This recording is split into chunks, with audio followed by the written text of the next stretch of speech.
ये पेड़ तो दिन ब दिन बड़ा होता जा रहा है।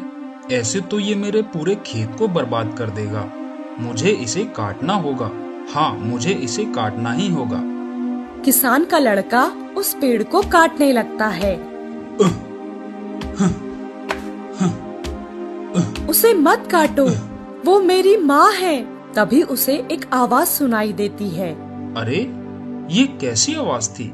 ऐसा लगता है जैसे मुझे कोई रोक रहा है, पर यहाँ तो मुझे कोई दिख ही नहीं रहा। किसान फिर से एक कुल्हाड़ी पेड़ पर मारता है। उसे मत काटो, वो मेरी माँ है। अरे, ये खून कहाँ से आया? और ये आवाज कैसी थी? जरूर ये किसी कन्या की आवाज है, पर वह है कहाँ और मुझसे ऐसा क्यों कह रही है? किसान बहुत घबरा जाता है। तुम कौन हो और मुझसे क्या कहना चाहती हो? मेरे सामने आओ। तभी उस पेड़ से एक सुंदर लड़की उतर कर आती है। हे सुंदरी, तुम कौन हो और मुझसे क्या कहना चाहती हो? मैं एक कर्म भोगी हूँ, जिसे तुम काट रहे हो। वो मेरी माँ है। कर्म भोगी? तुम कौन से कर्म का फल भोग रहे हो? और ये पेड़ तुम्हारी माँ कैसे हो सकता है? बहुत पुरानी बात है।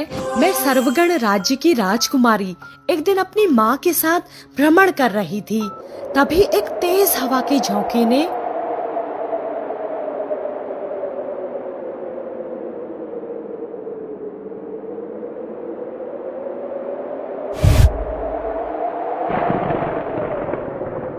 मूर्ख, पापी, तू यौवन के मद में आकर ये भूल गई कि मैं एक साधु हूँ।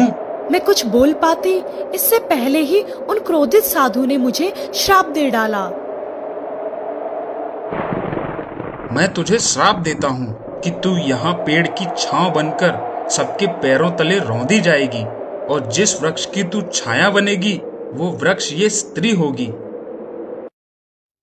उसी श्राप के कारण मैं और मेरी माँ सालों से यहाँ बंधे हुए हैं। मगर इसमें मैं क्या कर सकता हूँ? मेरे खेत में तो ऐसे कोई फसल ही नहीं होगी। मुझे इसे काटना ही होगा। नहीं, रुको, मैं तुम्हें एक रास्ता बताती हूँ। ये जो तुम खून देख रहे हो, इसे एक शीशी में भर लो, और जब भी तुम्हारी कोई इच्छा हो तुम इसमें से एक बूंद जमीन पर डाल देना, जिससे तुम्हें वह चीज मिल जाएगी। पर याद रहे, अगर तुमने लालच किया तो तुम्हारे साथ बहुत बुरा होगा, और जब भी तुम ऐसा करोगे तो मेरी माँ को अपार पीड़ा होगी। किसान उस राजकुमारी के कहे अनुसार शीशी में खून भर के घर